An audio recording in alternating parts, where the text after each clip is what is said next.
Hello students, I am Meena Kumari from Motilal Nehru Public School. Today we are going to start revision of PT2 syllabus and now we first discuss the unit 13 exponents and powers. तो exponent and powers के chapter की हम सबसे पहले revision करेंगे। तो इसमें हम एक्सपोनेंट और पावर्स को डिस्कस करेंगे कि एक्सपोनेंट एक्चुअली में क्या होती है। तो सबसे पहले एक्सपोनेंट को देखते हैं। अगर यदि मैं लिख रही हूँ a की पावर 5, अब पावर कहाँ पे है? a के ऊपर जो मैंने लिखा है उसको हम क्या बोलेंगे? पावर बोलेंगे। और जो नीचे है वो हमारे पास क्या है? बेस है। तो इसको रीड करेंगे, read as a raised to power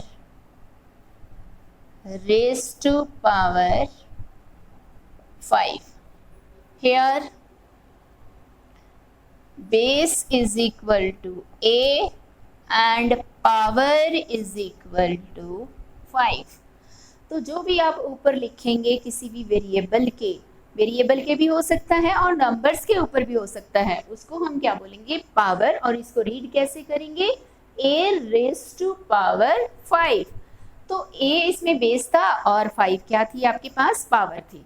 अब ये जो पावर हमने ऊपर 5 लिखा है, इसका एक्चुअल मीनिंग क्या है कि अगर यदि मैंने a के ऊपर 5 लिख दिया, इट मीन्स a को आपने a से ही 5 टाइम्स मल्टीप्लाई करना है। a multiply a multiply a multiply a।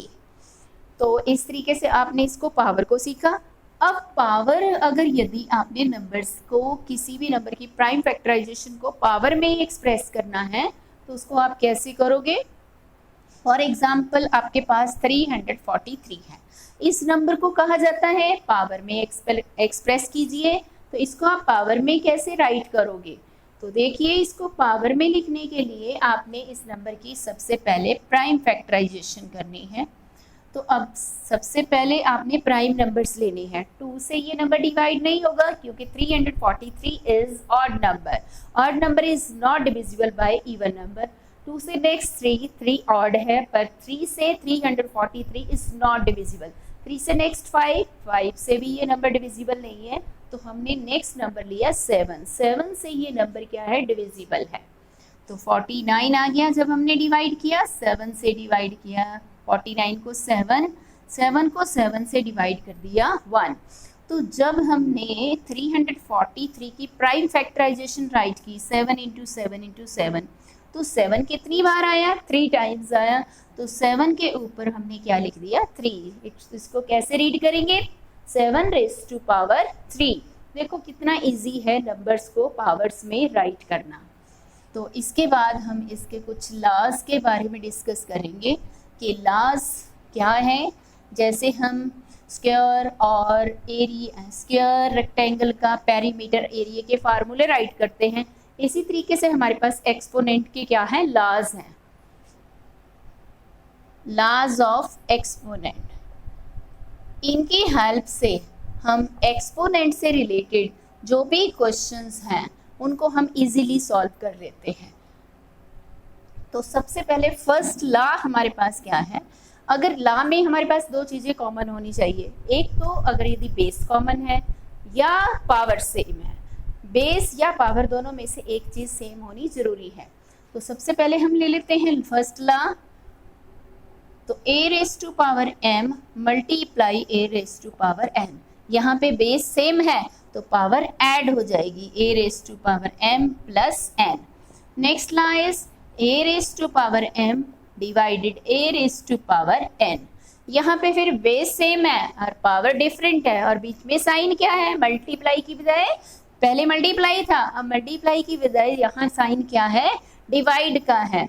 तो इस केस में क्या हो जाएगी? बेस वही रहेगा और पावर सब्ट्रैक्ट हो जाएगी। Next is a raise to power m whole power n। जब पावर की पावर आ जाती है आपके पास, उस टाइम क्या होगा? पावर को पावर से मल्टीप्लाई कर देंगे, तो a raise to power m n। ये तो लास्ट थे आपके पास। अगर यदि यहाँ पावर डिफरेंट है और बेस सेम है, इसमें एक लॉ और लिख सकते हो आप, a raise to power minus m। इस पावर को पॉजिटिव बनाना है तो इसको नीचे ले जाइए, तो a raise to power 1 by a raise to power m positive बन गई। अब हम लेते हैं जब हमारे पास बेस डिफरेंट होगा और पावर सेम होगी, तो a raise to power m multiply b raise to power m। यहाँ पे बेस डिफरेंट है और पावर सेम है, तो बेस तो आपस में मल्टीप्लाई हो गए, ए बी और पावर जो सेम थी वही की वही रही। उसके बाद हमारे पास a raise to power m divided b raise to power m, तो बेस तो आपस में डिवाइड हो गए और जो पावर थी हमारे पास वो सेम रह गई। इसी तरीके से अगर यदि हमारे पास a रेज़ टू पावर 0, इसका मीनिंग क्या है, किसी भी नंबर की पावर अगर यदि 0 आती है तो उसका आंसर हमेशा ही 1 होता है। और अगर यदि हम -1 की पावर, किसी भी नेगेटिव नंबर की जो पावर है वो इवन नंबर लेते हैं तो उसका आंसर हमेशा ही पॉजिटिव आएगा। यहाँ तो -1 है, तो -1 को जितनी बार मर्जी मल्टीप्लाई करेंगे 1 को तो 1 ही रहता है, पावर इवन है तो इसका मतलब इसका आंसर पॉजिटिव 1 आएगा। अगर यदि हमारे पास -1 की पावर ऑड नंबर है तो इसका आंसर हमेशा ही -1 आएगा। जैसे ऊपर 8th को एक्सप्लेन करने के लिए -1 की पावर आपने 4 लिख दिया। अब आपने क्या करना है कि इसको बिना मल्टीप्लाई किए इसका सीधा आंसर दे सकते हो।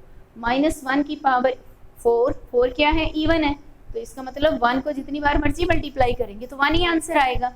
अब साइन देखेंगे, पावर को देख के हमने साइन लगाना है, तो -1 की पावर 4 है तो हमने क्या करना है 1 लिख के, 1 हमारे पास क्या आ गया, पॉजिटिव आ गया, क्यों पावर क्या है, इवन है।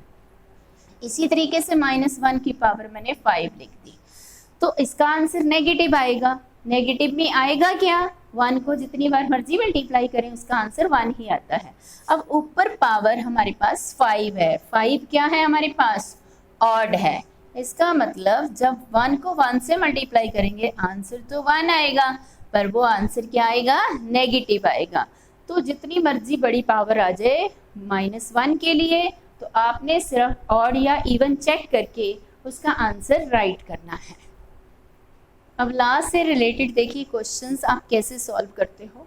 फॉर एग्जांपल आपके पास क्वेश्चन है 2 raise to power 8 multiply 2 raise to power 6 multiply 2 raise to power 5 multiply 2 raise to power 2। अब आपने क्या करना है, आंसर एक्सपोनेंट में देना है। तो देखिए लास्ट का यूज़ करना है, बेस सेम है तो पावर ऐड कर देंगे, 8 + 6 + 5 + 2। जब हमने इसको प्लस किया 8 + 6 14, 14 + 5 19, 19 में 2 प्लस कर दिया 21, तो 2 की पावर 21 इज अवर आंसर। इसी तरीके से अगर यदि हमारे पास डिवीज़न में होता 2 raise to power 20 divided 2 raise to power 15। अब अपने लास्ट का यूज़ करना है, तो पावर देखिए डिफरेंट है बट से बेस इज सेम और सेंटर में साइन क्या है, डिवीज़न का, तो कौन सा ला यूज़ होगा, a raise to power m divided a raise to power n।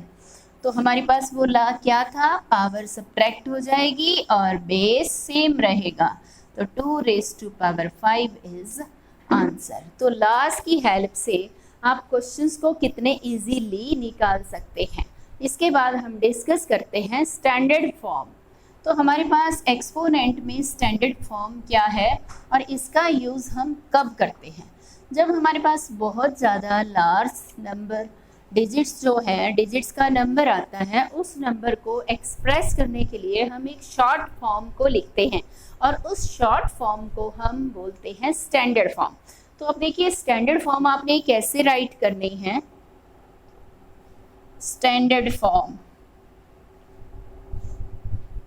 तो सबसे पहले देखिए अगर यदि आपके पास कोई भी नंबर है, इसको एक एग्जांपल की हेल्प से आपको इजीली क्लियर हो जाएगा। ये तो आप नंबर बोलोगे बिल्कुल छोटा सा, अगर यदि इसके डिजिट्स को मैं और बढ़ा दूँ, मैंने यहाँ तक कर दिए। अब हमने स्टैंडर्ड फॉर्म क्या लगानी है, देखो कैसे लिखना है। जो हमारे पास आगे से एक डिजिट है हमने यहाँ पे डेसिमल प्लेस करना है, तो 7 के बाद डेसिमल लग गया और इसकी राइट साइड में, इस साइड जब आप मूव कर रहे हो तो यहाँ पे आपने टोटल डिजिट काउंट करने हैं, कितने हैं 1 2 3 4 5 6 7 7 है। तो आपने क्या करना है, सबसे पहले इन 7 डिजिट्स को एज इट इज राइट कर लेना है इंटू 10 रेज़ टू पावर 7। तो देखिए कितना इजी है इसको पावर में राइट करने के लिए। इस साइड आपके पास 7 डिजिट थे, 7 डिजिट्स को आपने यहाँ राइट कर लिया और 10 रेज़ टू पावर 7 आ गया। अब अगर यदि आपके पास, ये तो छोटा सा नंबर था, अगर यदि आपके पास सपोज करो ऐसा नंबर होता 708 4 6 9 2 3 0 0 0। अब आपके पास ये नंबर है, इस नंबर को आप स्टैंडर्ड फॉर्म में कैसे लिखेंगे? सबसे पहले तो आपने आगे से एक डिजिट के बाद यहाँ डेसिमल प्लेस करना है। तो 7 पॉइंट, अब 0 8 4 6 9 2 3 आपने यहाँ तक डिजिट्स लिख लिए। इन जीरो को आपने राइट नहीं करना, सिर्फ स्टैंडर्ड फॉर्म में लिखना है 1 2 3 4 5 6 7 8 9 10। तो it means 10 raise to power 10 आपकी स्टैंडर्ड फॉर्म बन गई। That's all.